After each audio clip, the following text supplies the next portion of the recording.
الله أكبر الله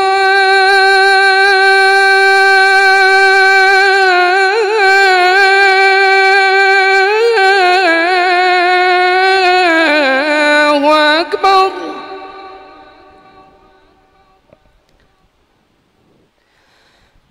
أشهد أن لا إله إلا الله.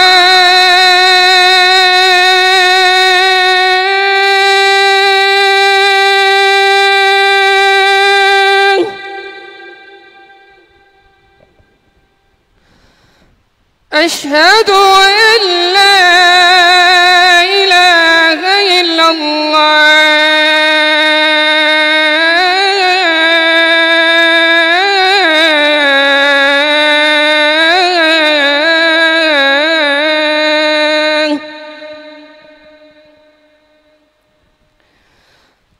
أشهد أن محمدًا رسول الله.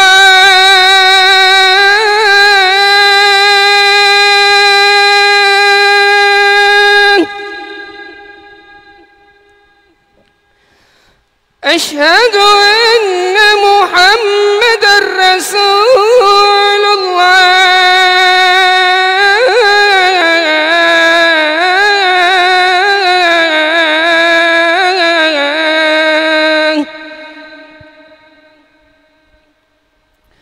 حي على الصلاة.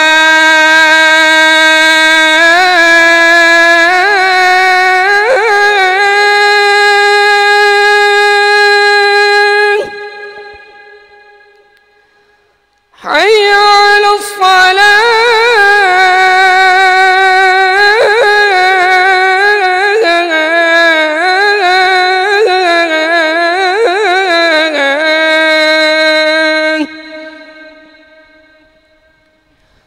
حي على الفلاح.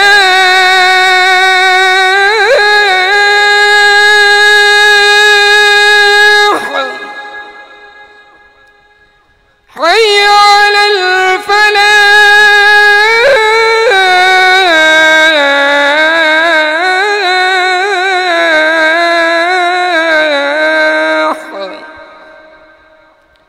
الله أكبر الله أكبر. لا إله إلا الله.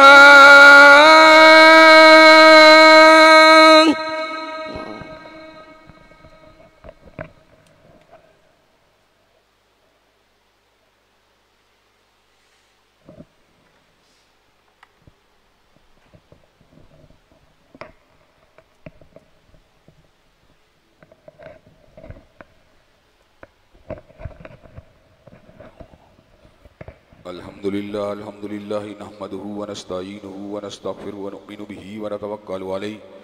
ونعوذ بالله من شرور أنفسنا ومن سيئات أعمالنا من يهده الله فلا مضل له ومن يضلل فلا هادي له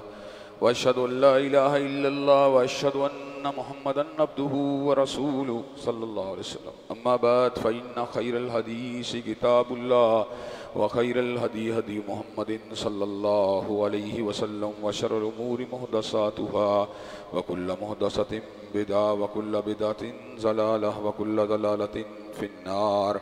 أما بعد أعوذ بالله السميع العليم من الشيطان الرجيم. وما أرسلنا من قبلك من رسول إلا نوحي إليه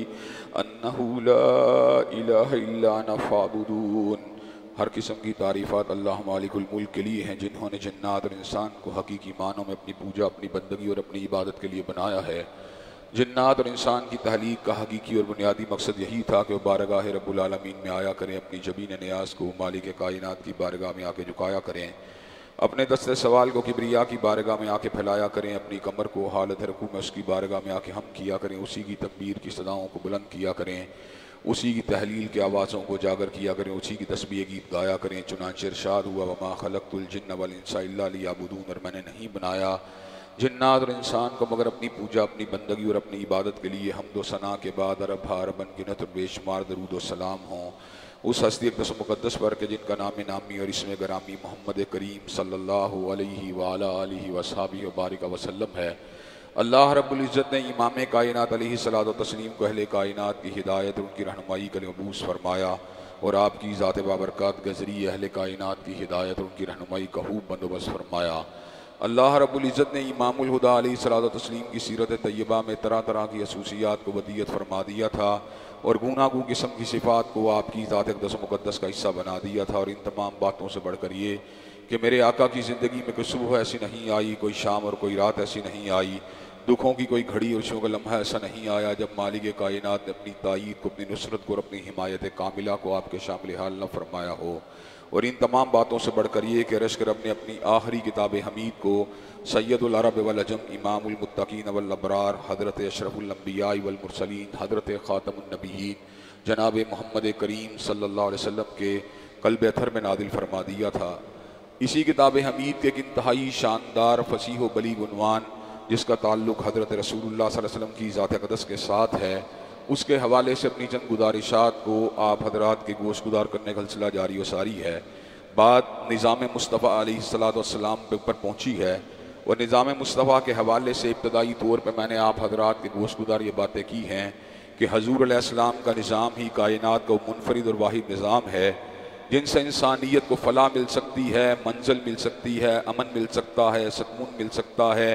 چین مل سکتا ہے، شادابی مل سکتی ہے، اللہ تبارک و تعالیٰ کے فضل و کرم سے معیشت کی بحالی مل سکتی ہے، دنیا کے اندر سکون اور اطمینان مل سکتا ہے، اور آخرت کے اندر اللہ تبارک و تعالیٰ کے فضل و کرم سے جنت کے باغات مل سکتے ہیں۔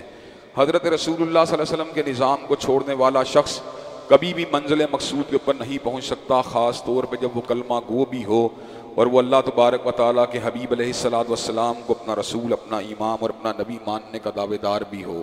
حضرت رسول اللہ صلی اللہ علیہ وسلم کی ذات اقدس کے ساتھ وابستگی کو رکھنا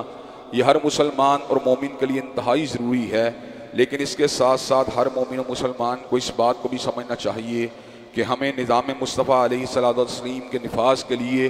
اپنی تمام تر توانائیوں کو صرف کرنا ہے، اپنی تمام تر توانائیوں کو خرچ کرنا ہے۔ اس کی بنیادی وجہ یہ ہے کہ نظام مصطفیٰ ہی کائنات کے اندر وہ واحد نظام ہے جو انسانیت کی فلاح و بہبود کا ضامن ہے، جس کے اندر انسانیت کی بقا، اس کی ترقی اور اس کے استحکام کے تمام لوازمات اور تمام امکانات موجود ہیں۔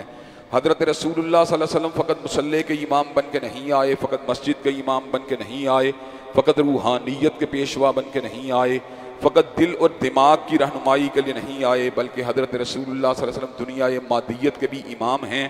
حضرت رسول اللہ تہذیب کے بھی امام ہیں، تمدن کے بھی امام ہیں، حلیے کے بھی امام ہیں، لباس کے بھی امام، پرے کے بھی امام ہیں، پنچایت کے بھی امام، حلوت کے بھی امام ہیں، جلوت کے بھی امام، نگاہوں کے بھی امام ہیں، بصیرت کے بھی امام، تفکر کے بھی امام ہیں، اور تخیل کے بھی امام، آئلی زندگی کے بھی امام ہیں، گھریلو زندگی کے بھی امام، رشتہ داریوں کے وقت بھی امام ہیں، اور شادی بیاہ کے اندر بھی امام، جنازے کے وقت بھی امام ہیں، اور جھگڑوں کے وقت بھی امام، جہاد کے بھی امام ہیں، اور ریاست کے بھی امام۔ آپ کا اٹھنا بھی امامت والا، آپ کا بیٹھنا بھی امامت والا، آپ کی ذات انسانوں کی امام، اور آپ کے تخیل تفکرات کے امام، اور آپ کا نظریہ نظریات کا امام، اور آپ کی حدیث باتوں کی امام، اور آپ کی سنت طریقوں کی امام ہے۔ حضرات گرامی قدر ہر شخص کو ٹھوکر لگتی ہے، ہر شخص کو غلطی لگتی ہے، لیکن صحف سے، نسیان سے، خطا سے، غلطی سے پاک رب نے اگر کسی کو بنایا ہے تو حضرت رسول اللہ صلی اللہ علیہ وسلم کو بنایا ہے۔ آپ کی ذات اقدس اور آپ کی حدیث مبارکہ اور آپ کی سنت مطہرہ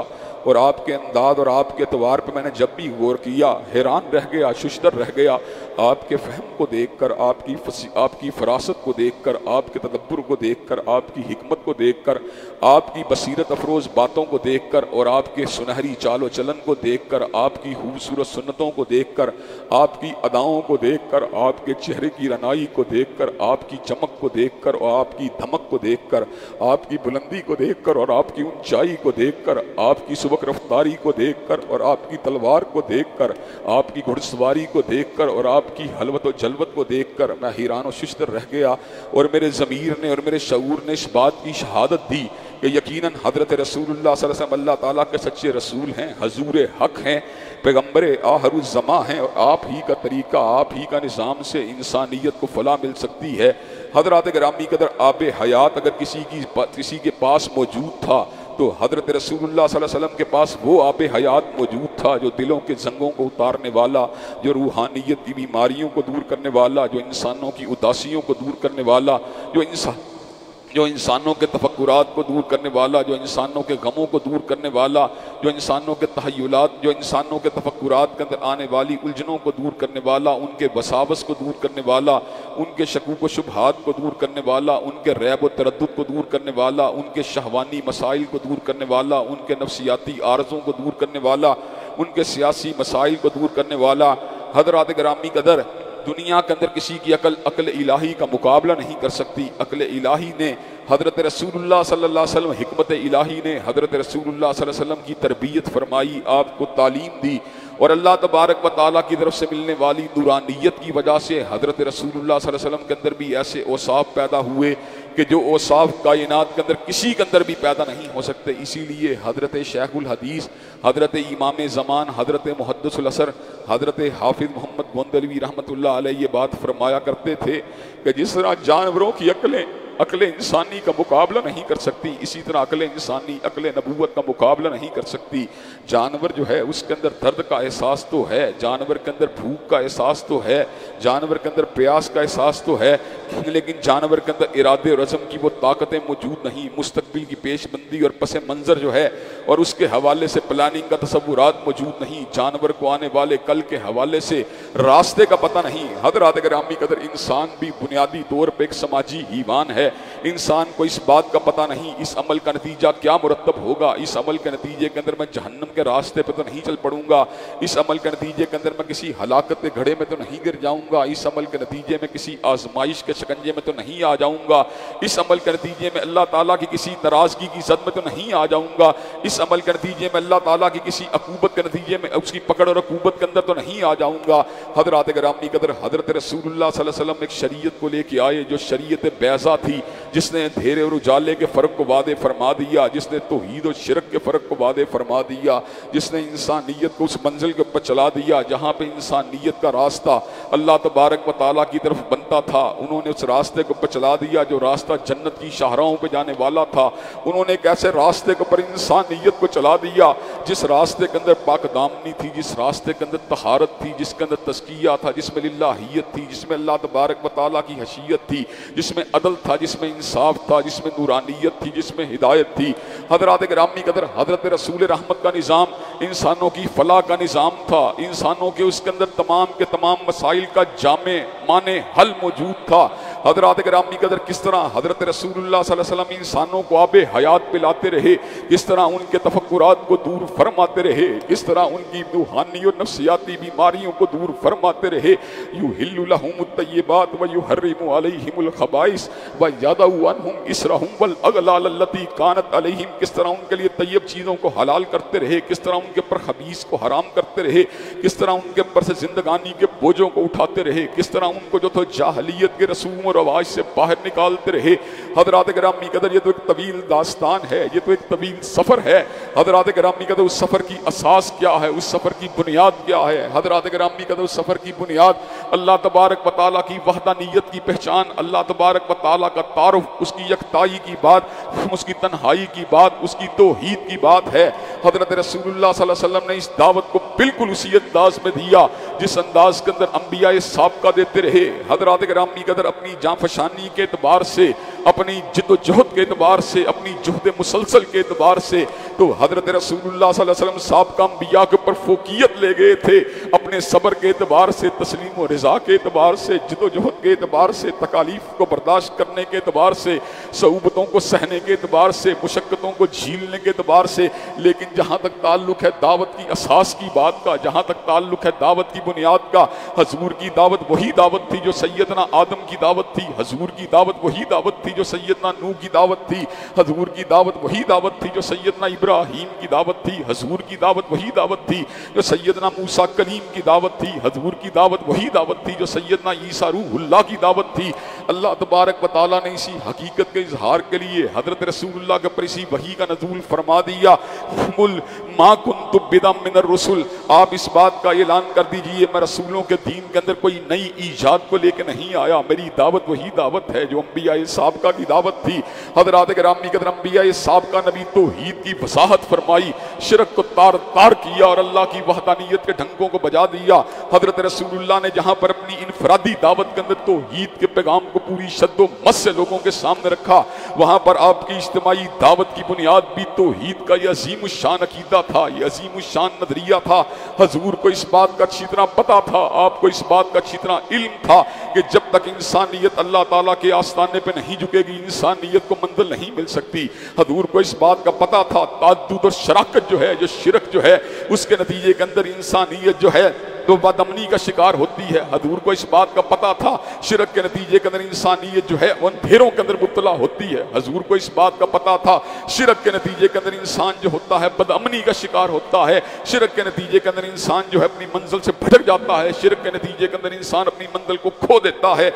چنانچہ حضرت رسول اللہ نے اپنی دعوت کی اساس اور بنیاد اگر رکھی تھی عقیدہ توحید کے اوپر رکھی تھی۔ حضرات گرامی قدر حضور کی دعوت میں کوئی سمجھوتا نہیں تھا، حضور کی دعوت میں کوئی کمپرومائز نہیں تھا، حضور کی دعوت میں کوئی لچک نہیں تھی۔ آپ جو اللہ تبارک و تعالیٰ کی طرف سے آنے والی وحی تھی اس کی پوری طرح آگے ترسیل کرنے والے تھے، پوری طرح ابلاغ کرنے والے تھے۔ حضرات گرامی قدر اللہ تبارک و تعالیٰ سورہ یونس کے اندر اس امر کا اعلان فرماتے ہیں وَقَالَ الَّذِينَ لَا يَرْجُونَ لِقَاءَنَا نَأْتِ بِقُرْآنٍ غَيْرِ هَٰذَا أَوْ بَدِّلْهُ، کہ وہ لوگ جو اللہ تبارک و تعالیٰ کی ملاقات کے اوپر یقین نہیں رکھتے وہ حضور کی بارگاہ رسالت مآب میں حاضر ہوتے اور آپ کی خدمت عالیہ کے اندر اس بات کو عرض کرتے وَقَالَ الَّذِينَ لَا يَرْجُونَ لِقَاءَنَا نَأْتِ بِقُرْآنٍ غَيْرِ هَٰذَا، کہ ہمیں اس قرآن کی دعوت جو ہے یہ پسند نہیں ہے، آپ کسی اور دعوت کو لے کے آئیے، او بدلہ، یا اس دعوت کو تبدیل کر دیجئے۔ حضرات گرامی قدر حضور علیہ السلام اللہ تبارک و تعالیٰ کے حکم سے اس امر کا اعلان فرماتے ما یکون لی ان ابدلہ من تلقائی نفسی، میرے لیے یہ بات روا نہیں ہے، میرے پاس اس بات کی کوئی گنجائش موجود نہیں ہے، ما یکون لی ان ابدلہ من تلقائی نفسی، کہ میں اپنی ذات کی طرف سے اللہ تبارک و تعالیٰ کی توحید کے پیغام کے اندر کسی قسم کی آمیزش کروں، میرے پاس اس بات کا کوئی اختیار نہیں ہے کہ میں اللہ تبارک و تعالیٰ کی طرف سے آنے والی وحی کے پیغام کو تبدیل کروں، اس کے اندر کسی قسم کا کمی کروں، اس کے اندر کسی قسم کا اضافہ کروں۔ ان اتبع الا ما یوحی الی، میں تو وحی کی تابعداری کرنے والا اللہ تبارک و تعالیٰ کا بندہ اور اس کا رسول ہوں۔ حضرات گرامی قدر حضرت رسول اللہ نے چنانچہ اللہ تبارک و تعالیٰ کے حکم کے اوپر بلا کم و کاست، بغیر کسی کمی اور بیشی کے دعوت توحید کو پوری شان کے ساتھ، پوری شوکت کے ساتھ، پوری عظمت کے ساتھ، پوری سطوت کے ساتھ، پوری کلیرٹی کے ساتھ، پوری وضاحت کے ساتھ انسانیت کے سامنے رکھ دیا، اور اس دعوت کے اندر کسی قسم کے شک کو باقی نہیں رہنے دیا، اس دعوت کے اندر کسی قسم کے شبہ کو باقی نہیں رہنے دیا۔ حضرات گرامی قدر میں نے آپ کے سامنے اس بات کو رکھا تھا کہ سیدنا سلیمان علیہ السلام نے اپنے دور اقتدار کے اندر ملکہ سبا کو جس وقت توحید کی دعوت دی تھی تو اس کی عقل کو ایڈریس کرتے ہوئے یہ بات کہی تھی قیل لہدہ لی سرہا، کہ تو میرے محل کے اندر داخل ہو جا۔ جس وقت محل کے اندر ملکہ داخل ہونے لگی اس کے فرش کے اوپر اپنے قدموں کو رکھنے لگی، فلما راتھو حاسبتھو لجتن وکشفت عن ساقیہا، اس نے یہ گمان کیا یہ پانی کا فرش ہے، اس کے چھینٹے میری پنڈلی کے اوپر پڑ جائیں گے، چنانچہ اس نے اپنے کپڑے کو اپنی پنڈلی سے اٹھا لیا۔ ایسے عالم کے اندر حضرت سلیمان نے اس کو مخاطب ہو کے کہا تھا انہو سرہم ممرد من قواریر، ملکہ جس فرش کو تو پانی کا سمجھ رہی ہے شیشے کا فرش ہے، جس طرح تو شیشے اور پانی کے درمیان امتیاز کرنے سے قاصر رہی ہے، اسی طرح تو اللہ تبارک و تعالیٰ کی نورانیت اور سورج کی روشنی کے اندر بھی فرق کرنے سے قاصر رہی ہے۔ حضرات گرامی قدر اتنی سی بات تھی، ملکہ کی عقل کو ٹھوکر لگی، سیدھے راستے کے اوپر آ گئی، الفاظ کہے تو کیا کہے، ربی انی ظلمت نفسی واسلمت مع سلیمان للہ رب العالمین، یقیناً میں نے اپنی جان کے اوپر ظلم کیا اور میں پروردگار عالم کی ذات کے اوپر، اس کی وحدانیت کے اوپر، اس کی یکتائی، اس کی تنہائی کے اوپر، اس کی توحید کے اوپر، اس کی کبریائی کے اوپر اسلمت مع سلیمان للہ رب العالمین، سلیمان کے دست اقدس کے اوپر میں ایمان لے کے آتی ہوں۔ حضرات گرامی قدر سلیمان علیہ السلام نے سبق کس سے حاصل کیا؟ سیدنا ابراہیم سے حاصل کیا، جناب داؤد ہوں، جناب موسیٰ ہوں، جناب عیسیٰ ہوں، حضرات گرامی قدر سب کی دعوت کے اندر اساسی طور کے اوپر رہنما اور مقتدا کی حیثیت رکھنے والے سیدنا ابراہیم ہیں۔ سیدنا ابراہیم نے جس انداز کے اندر بت کدے کے اندر جا کر توحید کے کلاڑے کو چلا دیا تھا اور بڑے بت کے ماں سوا ہر بت کو توڑ دیا تھا، فجعلہم جزازن الا کبیرا لہم لعلہم الیہ یرجعون کہ تاکہ سارے لوگ جب پلٹیں تو اتمام حجت کے دور کے پر ان سے گفتگو کی کوئی بنیاد کھڑی ہو سکے۔ حضرات گرامی قدر بستی کے لوگوں نے کہا تھا من فعل ھذا بآلہتنا انہ لمن الظالمین، جس نے ہمارے معبودوں کو توڑا ہے وہ بہت بڑا ظالم ہے۔ حضرات گرامی قدر بستی کے لوگ کہنے لگے سمعنا فتى یذکرہم یقال لہ ابراہیم، ایک ہی جوان رانا پوری بستی کے اندر ایسا ہے جو بتوں سے برگشتہ ہے، جو بتوں کی ہیبت کو نہیں مانتا، ان کی سطوت و شوکت کو نہیں مانتا، ان کی معبودیت کو نہیں مانتا، ان کی پروردگاری کو نہیں مانتا، اس کا نام نامی ابراہیم ہے۔ فاتو بہ علی اعین الناس لعلہم یشہدون، اس کو پکڑا جائے، لوگوں کے سامنے پیش کیا جائے۔ حضرات گرامی قدر امام الموحدین کو پکڑا گیا، جد الانبیاء کو پکڑا گیا، حضرات گرامی قدر بلایا گیا، کہا انت فعلت ھذا بآلہتنا یا ابراہیم، اے ابراہیم کیا آپ نے ہمارے الہوں کو توڑا ہے؟ الزامی جواب سیدنا ابراہیم کا۔ حضرت ابراہیم علیہ السلام کہنے لگے بل فعلہ کبیرہم ھذا فاسألوہم ان کانوا ینطقون، بلکہ ان کو بڑے نے توڑا ہوگا، ان سے پوچھو اگر ان کے پاس قوت گویائی موجود ہے۔ حضرات گرامی قدر بستی کے لوگوں کو اس بات کا علم تھا یہ بدھ بولنا بھی نہیں جانتے، پکڑنا بھی نہیں جانتے، سننا بھی نہیں جانتے، یہ دوسروں کی تقدیر کو کیا بدلنا ہے، یہ اپنے آپ کو بھی پکڑنا نہیں جانتے۔ کہنے لگے لقد علمت ما ہؤلاء ینطقون، ابراہیم تجھے پتا ہے ان کے اندر قوت گویائی موجود نہیں ہے۔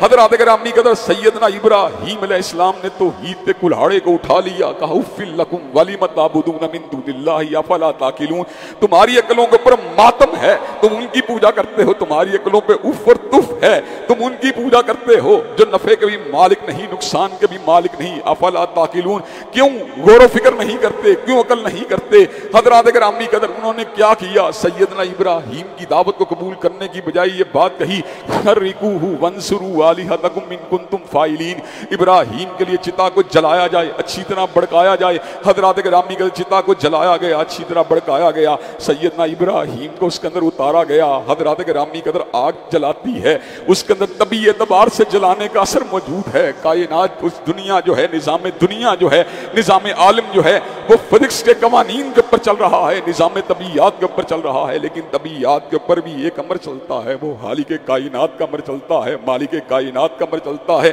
جب اللہ تعالیٰ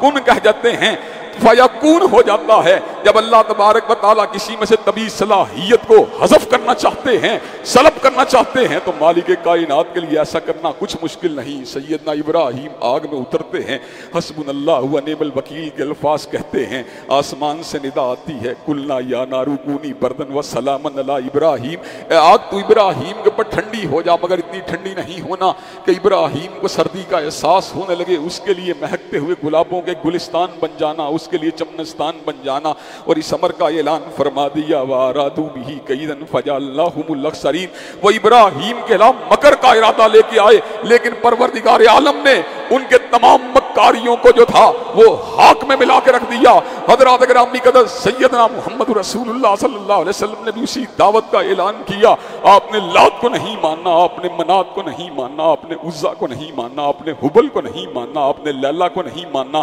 آپ نے بوانا کو نہیں ماننا، اور آپ نے اس امر کا اعلان فرما دیا قل یا ایھا الکافرون لا اعبد ما تعبدون ولا انتم عابدون ما اعبد، میں اس کی پوجا نہیں کرتا جس کی تم پوجا کرتے ہو، تم اس کی پوجا نہیں کرتے جس کی میں پوجا کرتا ہوں۔ اس لیے کہ وہ پوجا کرنے کے دوران اللہ تعالیٰ کا نام بھی بتوں کے نام کے ساتھ لیتے تھے، لیکن اللہ کا نام جب شراکت کے ساتھ لیا جائے، جب ملاوٹ کے ساتھ لیا جائے، جب مکس کر کے لیا جائے، التباس سے حق و باطل کے انداز میں لیا جائے، تو اللہ تبارک و تعالیٰ کو ایسی بندگی قبول نہیں ہوتی۔ حضرات گرامی قدر یہ انفرادی دعوت کا دور تھا۔ حضور اقدس کی ذات اقدس کو لوگ پتھروں کا نشانہ بناتے رہے، آپ کے راستے میں کانٹوں کو بچھاتے رہے، آپ کے گلو اتھر میں چادر کو ڈال کے بھیجتے رہے، حالت سجدہ کے اندر آپ کے وجود اتھر کے اوپر گندگی کو ڈالتے رہے، بوجھوں کو ڈالتے رہے۔ حضرت فاطمہ الزہرا اپنے بابا کے وجود سے ان چیزوں کو اٹھاتی رہی۔ طائف کی وادی میں حضور اقدس علیہ السلام کی ذات اقدس کو پتھروں کا نشانہ بنایا گیا، آپ کے چہرہ مبارک، آپ کا وجود اتھر اس سارے منظر کو دیکھ رہے تھے، آپ چہرہ مبارک کے ساتھ آپ کا وجود اتھر لہو رنگ تھا، آپ کے وجود اتھر کو آپ کی جو ٹانگیں مبارک تھی انہوں نے سہارا دینے سے انکار کر دیا۔ حضور علیہ السلام جو تھے آرام سے ایک جگہ کے اوپر جو تھے، نیم جو تھے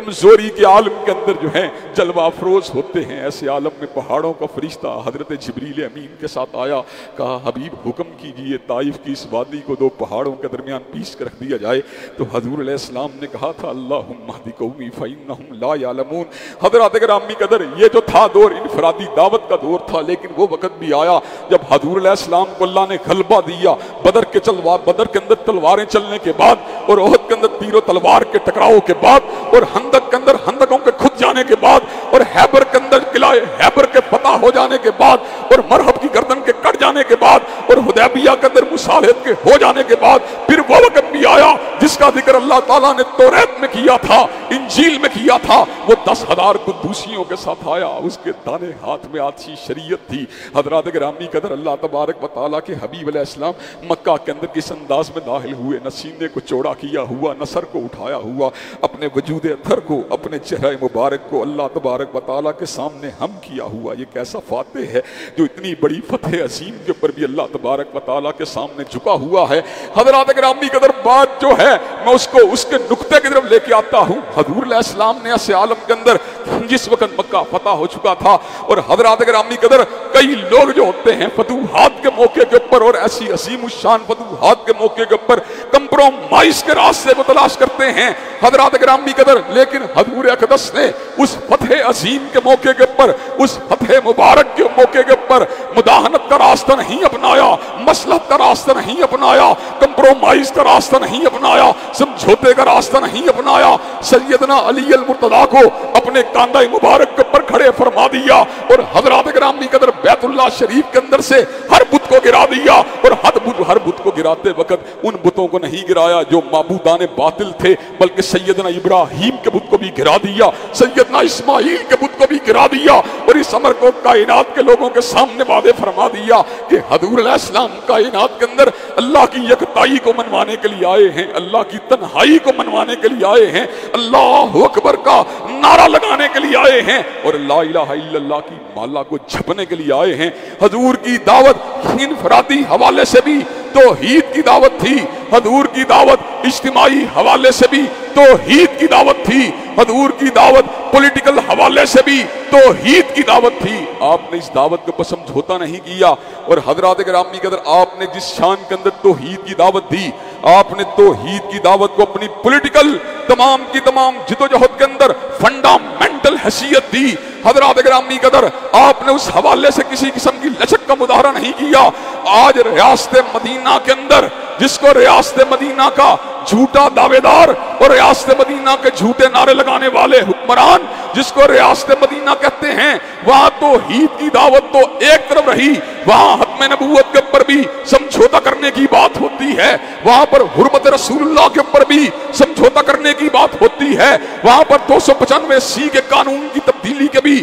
باتیں ہوتی ہیں۔ حضرات گرامی قدر جہاں پر رسالت کے منصب جلیلہ اور عظمہ کے اوپر سمجھوتا کیا جاتا ہے، کن لوگوں کے لیے؟ قادیانیوں کے لیے، مرتدوں کے لیے، زندیقوں کے لیے، کفار کے لیے۔ لیکن حضرات گرامی قدر حضور کی فتح کا انداز کیا ہے؟ حضور علیہ السلام نے ایسے عالم کے اندر، مکہ مکرمہ کے اندر، بیت اللہ الحرام کے اندر بتوں کو باقی رہنے نہیں دیا۔ جال حق و زہق الباطل کے نعرہ عظیم الشان کے ساتھ بتوں کو گرا کر اس بات کو کائنات کے لوگوں کے سامنے واضح فرما دیا کہ محمد کریم صلی اللہ علیہ وسلم کی دعوت جلیلہ اور دعوت عظیمہ توحید کی دعوت ہے، جس کے اوپر کسی قسم کے سمجھوتے اور لچک کی کوئی گنجائش موجود نہیں۔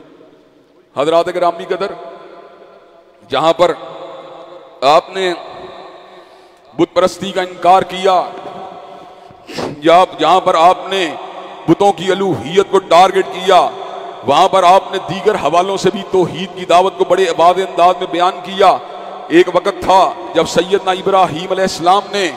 کھلے میدانوں کے اندر اجرام سماویہ کی حقیقت پہ غور کیا تھا، ستارے کو ڈوبتے ہوئے دیکھ کے کہا تھا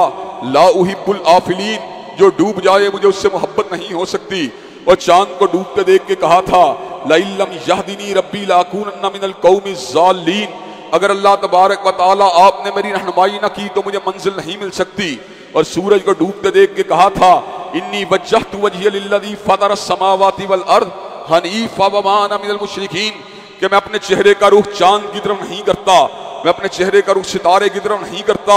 میں اپنے چہرے کا رخ سورج کی طرف نہیں کرتا، بلکہ میں اپنے چہرے کا رخ اگر کرتا ہوں اس مالک کائنات کی طرف کرتا ہوں جس نے ستارے کو بنا دیا، جس نے چاند کو بنا دیا، جس نے سورج کو بنا دیا۔ گویا کہ ابراہیم علیہ السلام نے بت پرستی کے ساتھ ساتھ اجرام سماویہ کی جھوٹی الوہیت کا بھی انکار کیا۔ حضرت رسول اللہ صلی اللہ علیہ وسلم نے بھی جد امجد اپنے بابا حضرت ابراہیم کے پیغام کو پوری شدت کے ساتھ بیان فرما دیا۔ ستاروں کی حقیقت کو، انسانی زندگی کے پر ان کے اثرات کو قطعی انداز میں واضح فرما دیا۔ ستاروں کے 3 مقاصد کو انسانیت کے سامنے رکھ دیا۔ ستارے کس لیے ہیں؟ هو الذی جعل لکم النجوم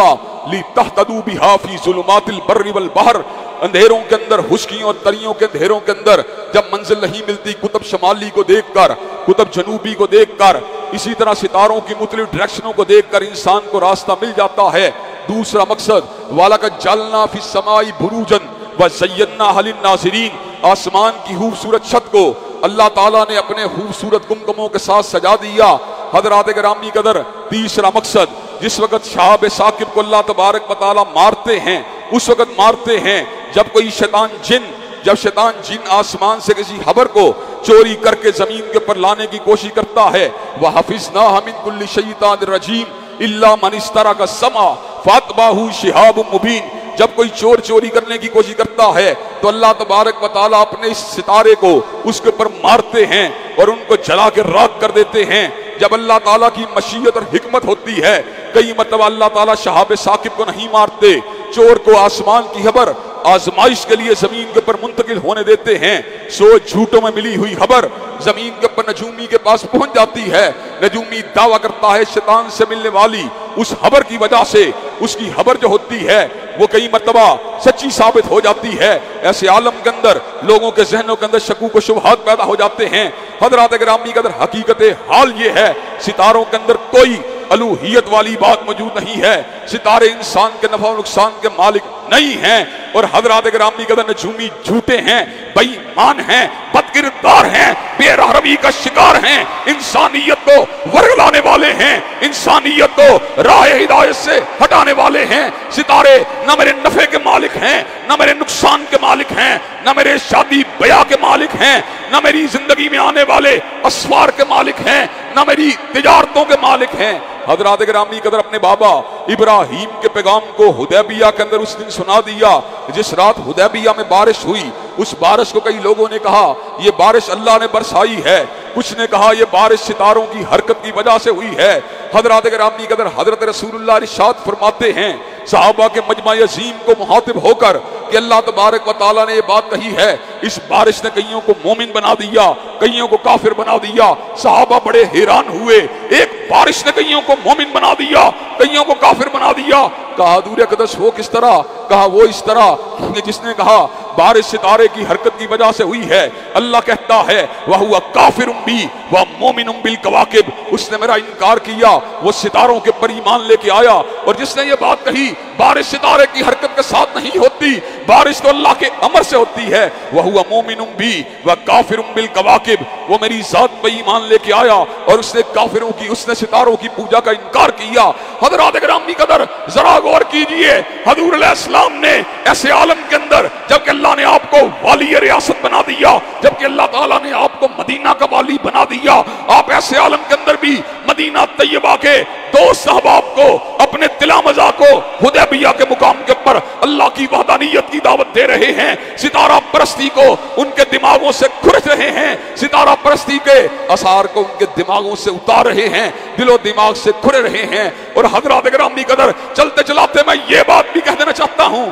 ایک بارش کو ستاروں سے نسبت دینے والا تو کافرٌ بی و مومنٌ بالکواکب ہے، اللہ کی ذات کا انکار کرنے والا اور ستاروں پہ ایمان لینے والا ہے، لانے والا ہے، اور جو پوری کی پوری زندگی کو ستاروں کے ذائشے میں دیکھتا ہے، ستاروں کی حرکت کے ساتھ دیکھتا ہے، اپنے اسفار کو، اپنی تجارتوں کو، اپنی شادی بیاہ کو اپنے بروج کی روشنی میں دیکھتا ہے، کیا وہ پھر بھی مسلمان ہے؟ حضرات گرامی قدر، حضور کی دعوت توحید کی دعوت تھی، حضور کی سیاست توحید کی سیاست تھی، حضور کی حکومت توحید کی حکومت تھی، حضور کی حکومت للہیت کی حکومت تھی، حضور کی حکومت اللہ کی وحدانیت کی حکومت تھی۔ حضور کس انداز کے اندر توحید کا بلاغ فرماتے رہے اور کس انداز سے لوگوں کی بد اعتقادی کو دور فرماتے رہے اور ہر موقع کے اوپر کس انداز میں اپنے امتیوں کی رہنمائی فرماتے رہے۔ حضرات گرامی قدر اس حوالے سے انشاءاللہ اپنی چند مزید معروضات کو آئندہ خطبات جمعہ میں آپ حضرات کے گوش گزار کیا جائے گا۔ اللہ تبارک و تعالیٰ سے دعا ہے کہ اللہ تبارک و تعالیٰ ہم سب کو دعوت توحید کے اوپر استقامت نصیب فرما دے۔ وآخر دعوانا الحمدللہ رب العالمین۔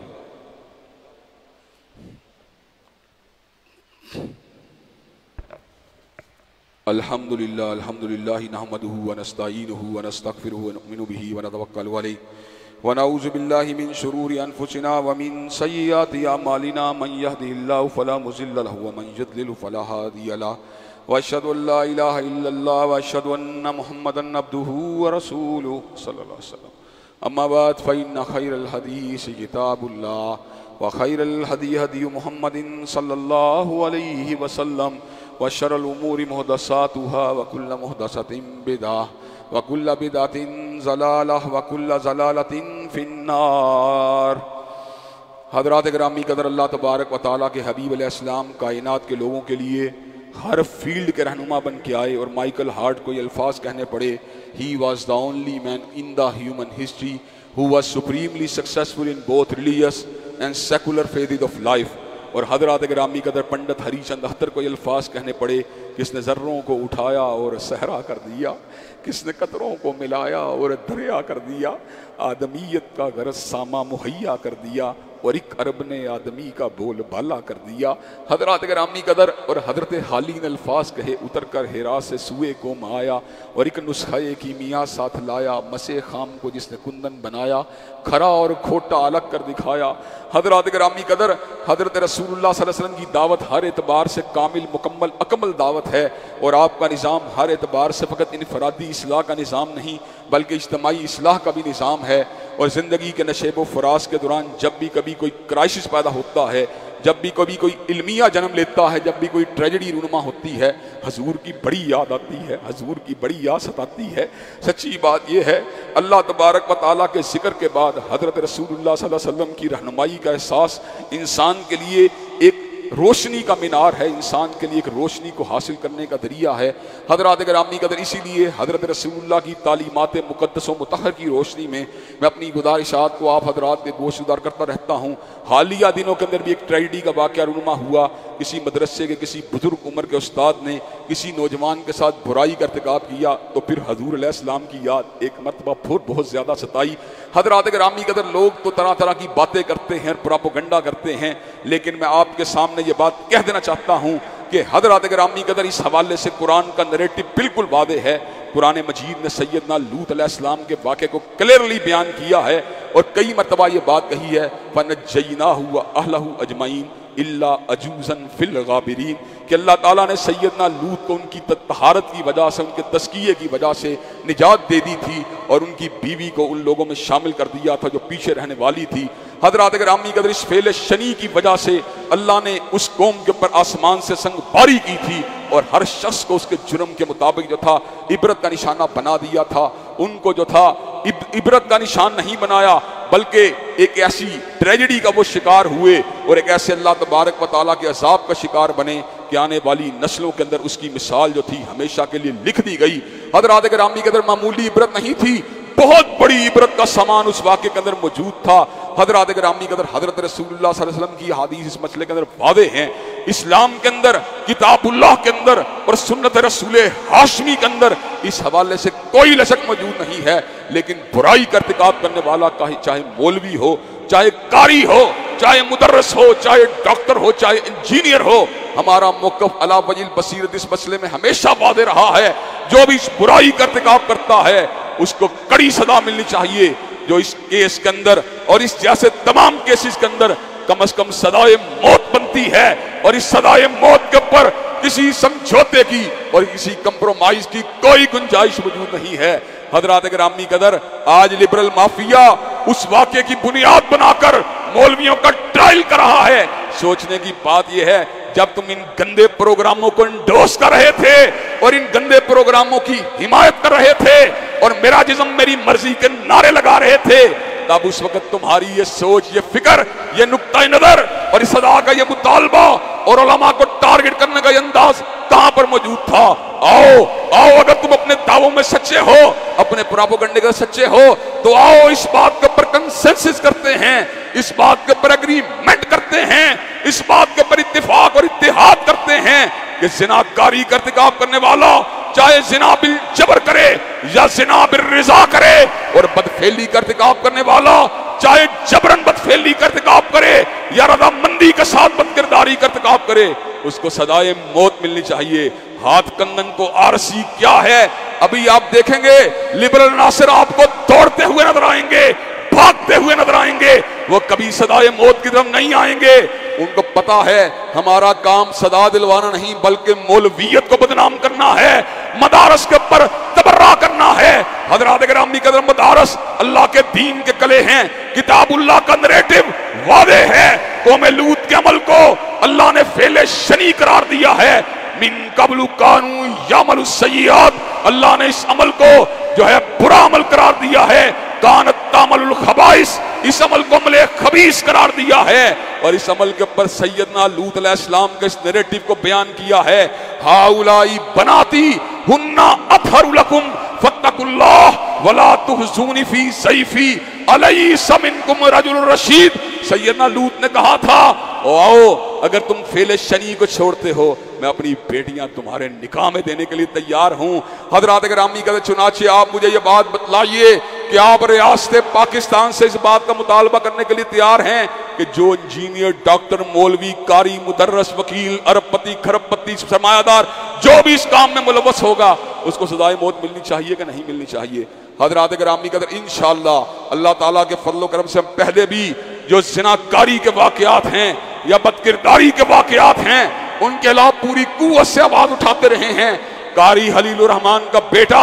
اللہ تعالیٰ کے فضل و کرم سے کھڑیاں کے اندر اس کا کیس میں آج بھی لڑ رہا ہوں۔ حضرات گرامی قدر، امت کی کئی معصوم بچیاں ان کے کیسز کے اندر ہم نے پروب کرنے کی بات کی۔ حضرات گرامی قدر، ڈارک ویب کا وہ واقعہ جس میں سینکڑوں معصوم بچوں کو بدکرداری کا نشانہ بنایا گیا، الحمدللہ میں نے حسین خان والا میں پہنچ کر اس واقعے کی عملی طور پر مذمت کی تھی، اور ٹیلی ویژن کے اوپر اس وقت بھی اس بات کو بلند کیا اور اجاگر کیا تھا جو بھی یہ فعل شنی کرے وہ سزائے موت کا حقدار ہے۔ قومی اسمبلی نے قرارداد پیش کی تھی، معصوم بچوں کی عصمت کو پامال کرنے والے اور ان کو قتل کرنے والے ان کو اعلانیہ پبلکلی سزائے موت دی جائے۔ ہم دوبارہ مطالبہ کرتے ہیں قومی اسمبلی کی اس قرارداد کے اوپر اپنی اسپرٹ کے اعتبار سے عمل کیا جائے، اور جو یہ کام کرتا ہے اس کے پیشے کو دیکھے بغیر، اس کی شناخت کو دیکھے بغیر، اس کی آئیڈینٹی کو دیکھے بغیر، اس کی حیثیت کو دیکھے بغیر، اس کے پروٹوکول کو دیکھے بغیر،